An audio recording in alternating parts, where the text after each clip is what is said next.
십계명을 관계라는 관점 속에서 풀어보면 세 가지로 나눌 수 있죠. 첫째는 하나님과의 관계입니다.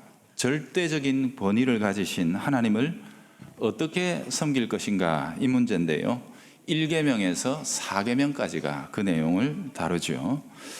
두 번째는 부모와 자녀와의 관계입니다. 이것은 수직적인 권위라고 이렇게 말하고, 이것은 제5계명이 다루는 내용입니다.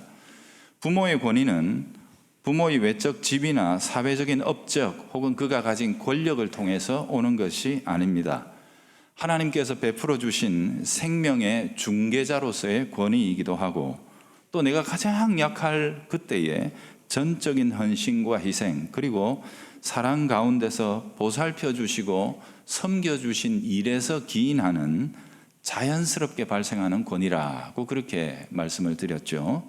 자, 세 번째 관계는 6계명에서부터 10계명에 이르는 바 나와 평등한 이웃과의 관계를 어떻게 맺어갈 것인가, 이 문제에서 다루는 권위입니다. 나만큼이나 다른 사람도 하나님의 형상으로서 동등한 권위를 가지고 있다는 사실을 인정하는 거죠. 소위 인권이라는 것입니다. 따라서 그들 역시 존경을 받고 보호를 받아야 한다는 사실이 제6계명부터 나와 있습니다. 살인하지 말라, 간음해서도 안 된다, 도둑질하거나 거짓말하거나 이웃의 것을 불법적으로 탐을 내서는 안 된다. 즉 남의 권리, 남의 권위를 범해서는 안 된다는 사실을 밝혀 놓으신 거죠. 이처럼 10계명은 사람이 살아가는 동안에 맺게 되는 모든 관계를 합당한 존중과 질서로 세워나가야 한다는 사실을 우리에게 요청하는 세 가지의 이 구조로 되어 있습니다. 현재 우리는 수직적인 관계를 가르치는 제5계명에 대해서 살펴보고 있는 중인데요. 지난주에는 하나님께서 왜 이 권위에 대한 이해를 부모에게서 그리고 가정에서 먼저 배우라고 말씀하셨는가, 이 사실을 지난주에 생각했죠. 제가 복습은 안 해도 되겠죠, 그죠? 권위란 아름다운 것이다. 권위는 그냥 힘이 세다고 생기는 게 아니라 나를 위해 희생하신 그분들의 사랑 때문에 자발적으로 생기는 것이다. 섬김에 기인하는 것이다. 이런 사실들을 가정에서부터 배우도록 하셨다는 겁니다. 날이 갈수록 우리 사회에는 타인의 인권에 대한 야만적인 파괴 행위가 늘어가고 있습니다. 참 안타깝죠.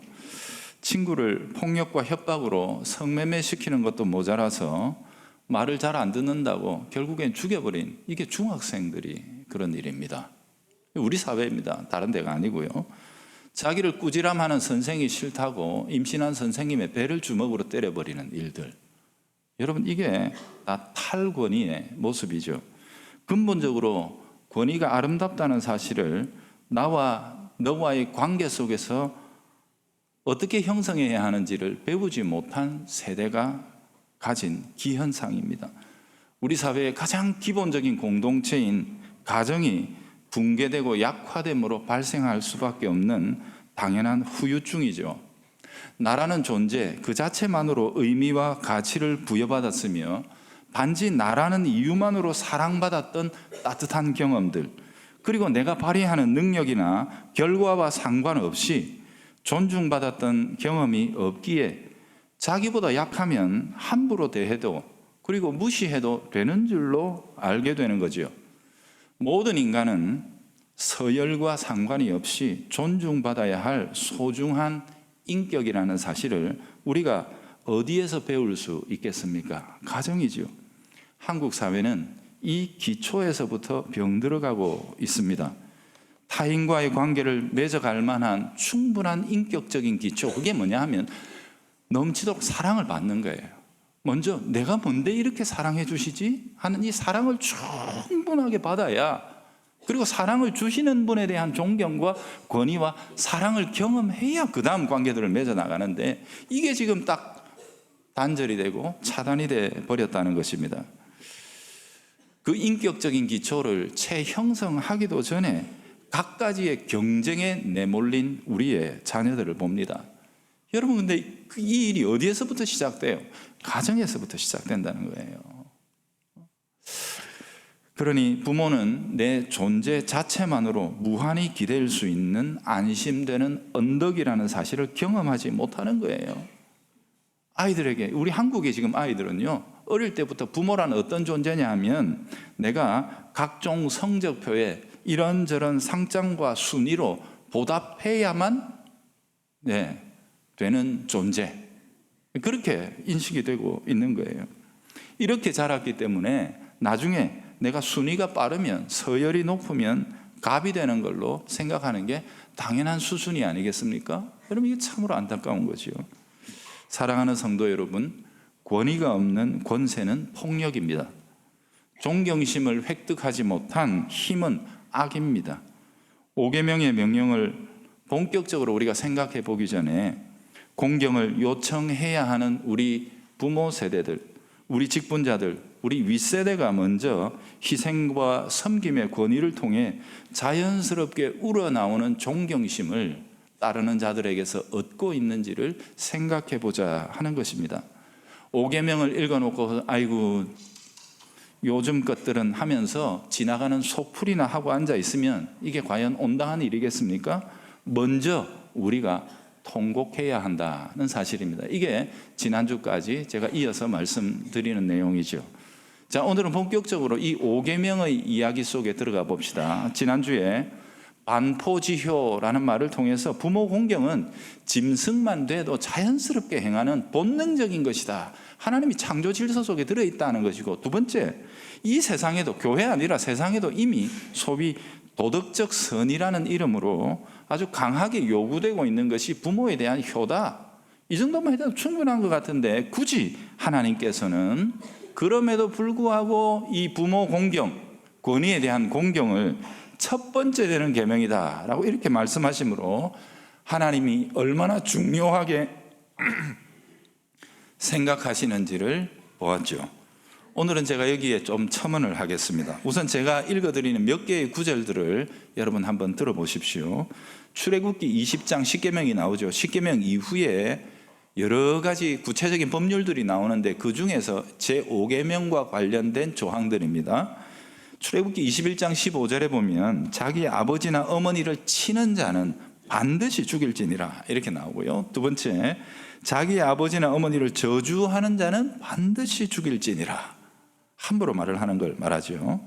세 번째, 신명기 21장 18절에서 21절에도 부모에게 순종하지 않고 패역한 자녀는 어떻게 처형하라는 말까지 나와서 온 백성들이 돌로 쳐서 죽이라 라고 이렇게까지 엄하게 명령이 되어 있습니다. 심지어 신명기 27장에서는요 이렇게까지 명령하십니다. 그 부모를 경홀히 여기는 자는 저주를 받을 것이라 할 것이요 모든 이스라엘은 아멘 할지니라.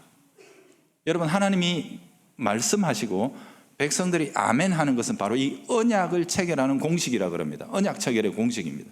내가 이렇게 명령했다, 그걸로 백성들 아멘 하고 응답하는, 이게 언약 체결을 하는 공식인데요. 즉 아멘이라고 응답하지 않는 자는 하나님의 백성 아니다라는 사실이거든요. 굉장히 강한 명령이죠. 그런데 여러분 어떠세요? 좀 애매하지 않습니까? 부모를 경홀히 여긴다라고 할 때 이 여긴다라는 말은 겉으로 드러나지 않는 행동을 주로 표현하는 거거든요. 그렇지 않습니까? 그죠? 마음에 감춰놓고 이렇게 있는 행동은 사실 사람이 잘 모르는 법이거든요. 우리로서는 판단하기가 참 애매한 문제거든요. 그런데 하나님께서는 그걸 딱 들어가지고 아멘 해라, 내가 살피겠다라고 이렇게만, 그래서 아멘 하라고 말씀하신 거예요. 이 문제에 있어서만큼은 불꽃 같은 눈을 가지신 하나님이 그들의 양심과 패부를 깊이 살펴서 친히 판단하시고 하나님께서 개입하시겠다라고 말씀하신 거예요. 특별히 그 내용이 뭐냐면 하나님이 저주하신다고 말씀하셔요.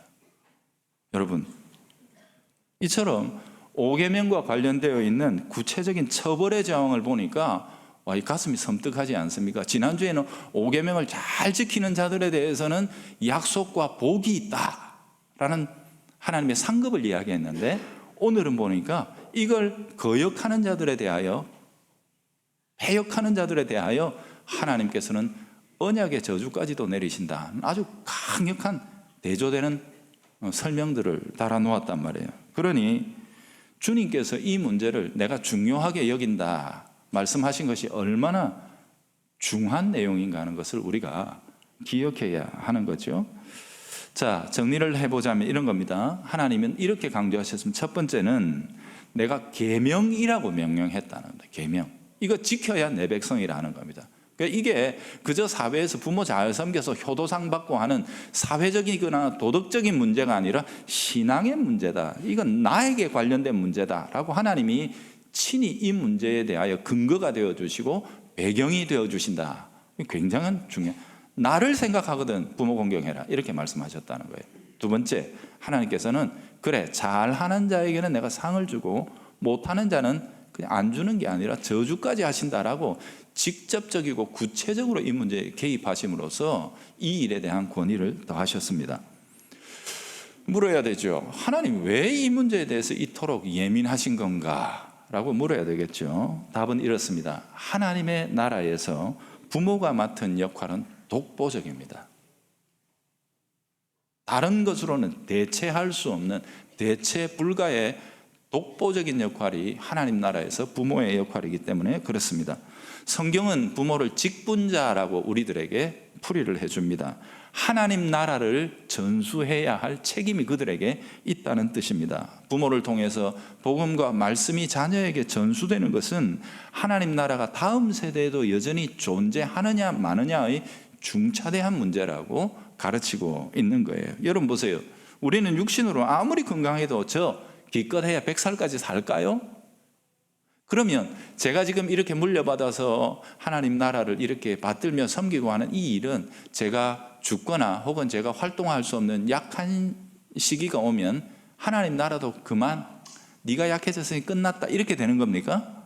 그렇지 않죠. 제가 제 자녀들에게 이걸 거의 생명처럼 전수해 줍니다. 이것이 최고야.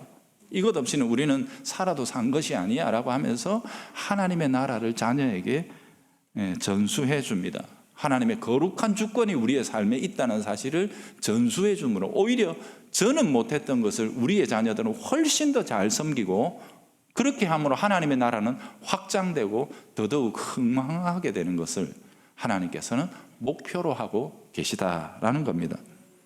즉 이 일은 부모가 하나님의 말씀과 주권을 자녀에게 가르치고 물려주는 일을 통해서만 가능한 일이기 때문이죠. 그래서 신명기 5장에서는 오늘 우리가 읽었듯이 십계명에 대해서 다시 아주 상세하게 풀이를 해주죠. 그리고 나서 6장에 가서 그 유명한 쉐마 구절을 통해서 부모들에게 아주 구체적인 명령을 더해 주십니다. 이스라엘아 들으라. 우리 하나님 여호와는 오직 한 분인 여호와시니 이 1계명이잖아요. 제1계명. 오직 하나님밖에 없다는 이 으뜸 계명에 대해서 하나님께서는 그 부모 세대에게 들려주시고 분명히 하라고 요구하십니다. 그리고 나서 그들에게 너는 마음을 다하고 성품을 다하고 뜻을 다하여 주 너의 하나님을 사랑하라 라는 명령을 주셨죠. 여러분 여기 너라고 지목된 세대가 있습니다. 너는 이라고 지목된 세대에 대하여 하나님은 삼중적으로 전부 다 해라. 네 마음을 다해라. 뜻을 다해라. 목숨을 다해라. 그럼 남는 게 뭐냐면 전부 다 하라는 겁니다. 우리의 모든 것을 다해서 오직 하나님 한 분밖에 없다는 사실을 드러내며 살아야 한다. 이 사실을 너라고 불린 세대에게 명령하시고 그 다음에 이어지는 말씀이 뭐냐면 너희 자녀에 대하여 이렇게 말씀. 너는 그렇게 살고 그 다음 너희 자녀에게 부지런히 가르쳐라 라고 이렇게 명령하셨어요. 무엇을 어디까지 가르치라는 얘기입니까? 네가 마음과 뜻과 목숨을 다해서 하나님을 사랑하는데 이런 것처럼 너의 자녀가 그렇게 할 때까지 가르치라 이겁니다. 내용과 범위는 거기까지입니다. 너희 자녀에게서 적어도 네가 하나님 나라를 향해 헌신하는 것 이상의 열매와 행동이 나오도록 가르쳐야 한다는 겁니다. 그래서 그 뒤에 보면 이렇게 나오죠. 길을 갈 때든지 집에 들어갈 때든지 나올 때든지 누울 때든지 일어날 때든지 우리의 일상적인 모든 상황이잖아요. 하나님 말씀, 하나님 나라 물려주는 것은 어떤 특별한 상황이 아니라 모든 일상 상황 속에서 그 속에서 하나님의 나라와 주권이 나타나야 한다는 것을 가르치라는 거죠.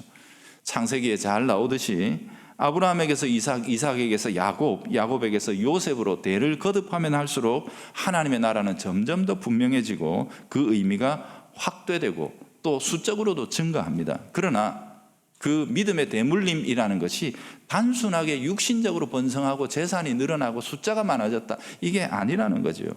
여러분 보세요. 단적인 예로 아브라함에게는 이삭이라는 언약의 후손이 있기 전에 육신의 아들이 있었습니다. 누구죠? 이스마엘이라는 아들이 있었습니다. 그런데 하나님께서 그것도 아이고 어쨌든 네가 낳았으니까 내가 인정해 줘야지 이래 하십니까? 아니면 아니라고 하십니까? 하나님 거절하십니다. 아니라는 겁니다. 약속의 말씀을 따라 난 아들이 아니니 주님은 인정하지 않고 받아주시지 않습니다. 그러니 하나님 나라라는 게 그저 우리가 자녀를 많이 낳거나 이 세상에서 외형적으로 번성하고 세력을 키워나가고 하는 이런 것과는 상관이 없다는 것입니다. 하나님 나라의 확장은 전혀 다른 문제라는 거죠. 이게 그 다음 때에 가서 굉장히 명확하게 나타납니다. 보세요.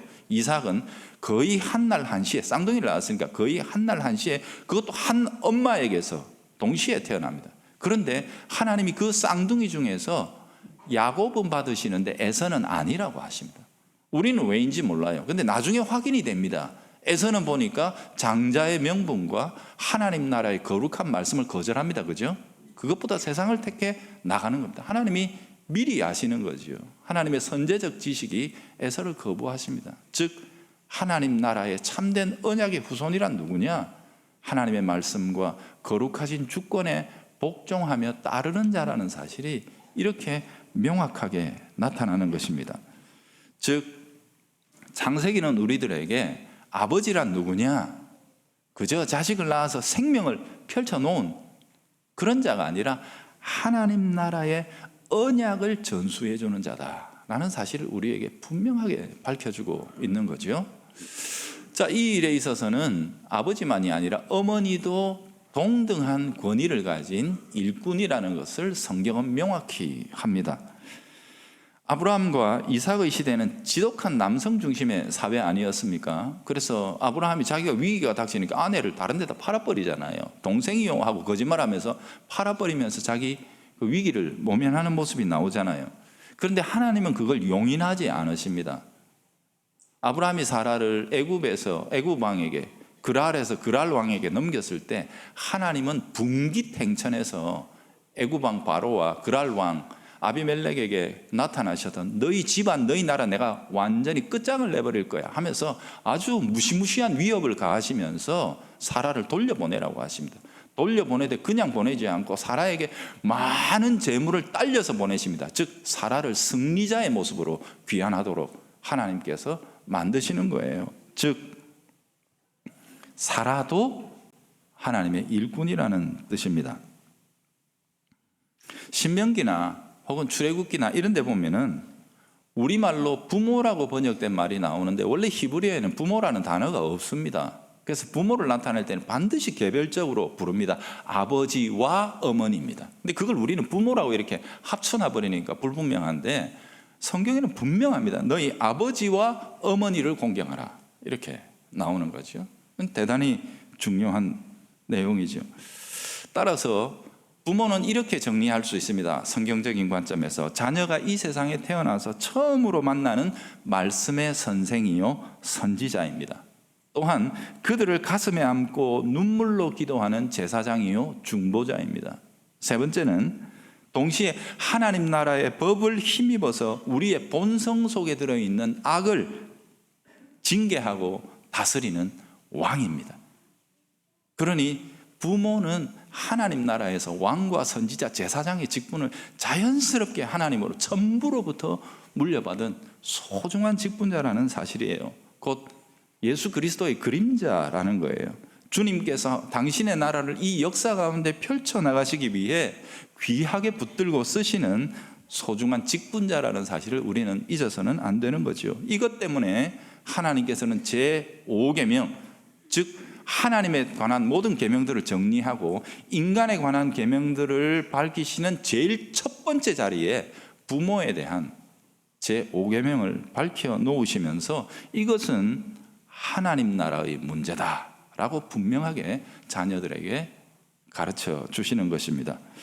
윤리를 넘어 계명으로 세우시고 당신께서 친히 이 문제에 대하여 개입하신다라고 우리에게 밝혀주신 거예요. 따라서 주님의 백성들이라면 합당하고 정당한 부모의 권위를 배역할 수 없습니다.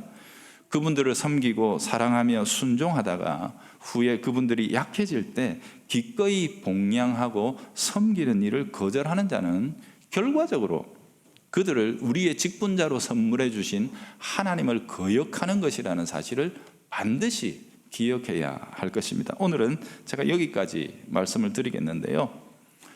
기억을 더듬어 보면 제가 어릴 때 들었던 설교 제5계명을 읽어놓고는 자꾸 삼강오륜을 가지고 옵니다.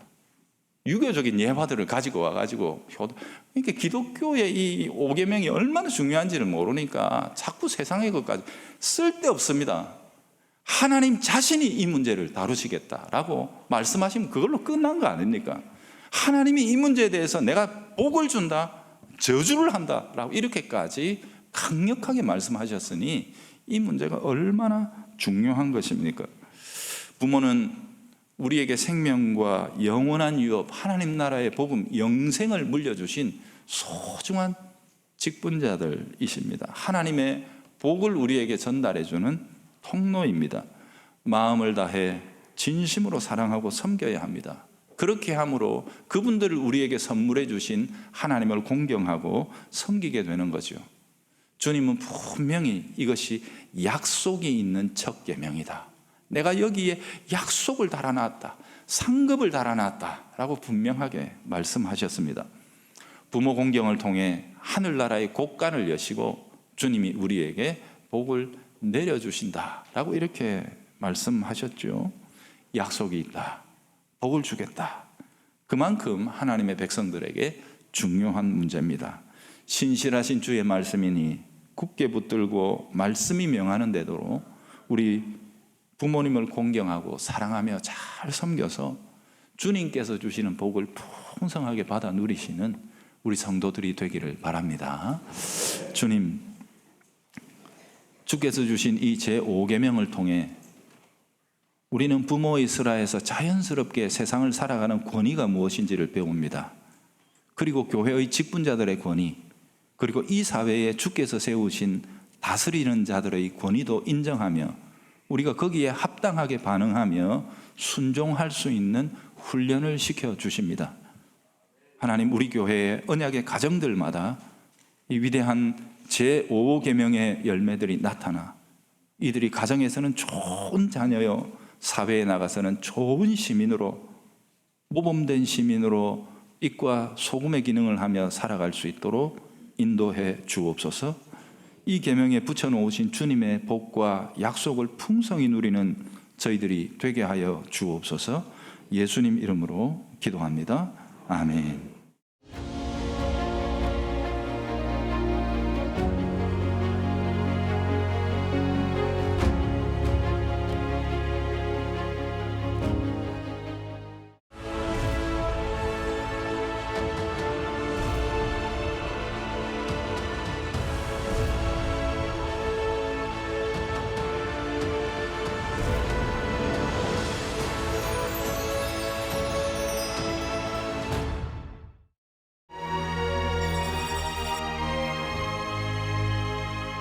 한경직 목사, 주기철 목사를 키워낸 한국교회의 지도자, 물산 장려운동과 신탁통치 반대운동을 이끌었던 민족의 지도자, 바로 고당 조만식 장로입니다.